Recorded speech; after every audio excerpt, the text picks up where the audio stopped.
আলহামদুলিল্লাহ আলহামদুলিল্লাহ নাহমাদুহু ওয়া নুসাল্লি আলা রাসূলিল কারীম আম্মা বা'দ। আজকে আপনাদের সম্মুখে নামাজের গুরুত্বপূর্ণ একটি মাসালা নিয়ে উপস্থিত হয়েছে। তা হলো, যদি ইমাম সাহেব আস্তে কেরাতের জায়গায় জোরে পড়ে এবং জোরে কেরাতের জায়গায় যদি আস্তে পড়ে, তাহলে ওই নামাজের হুকুম কি? এই বিষয়ে তালাশ করলে আমরা কিতাবের মধ্যে দেখতে পাই, যদি ইমাম সাহেব যেই নামাজগুলোতে আস্তে কেরাত পড়ার কথা ওই নামাজে জোরে পড়ে, এবং যেই নামাজ জোরে পড়ার কথা ওই নামাজে যদি আস্তে কেরাত পড়ে, তাহলে ইমাম সাহেবের উপর সিজদায়ে সাহু ওয়াজিব হবে।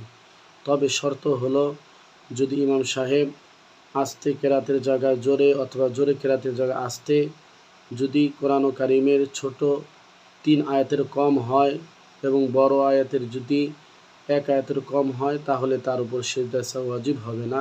অর্থাৎ সিজদায়ে সাহু তখনই ওয়াজিব হবে যখন ছোট 3 আয়াতের বেশি পড়বে এবং বড় 1 আয়াত পড়বে, তাহলেই তার উপর সিজদায়ে সাহু ওয়াজিব হবে।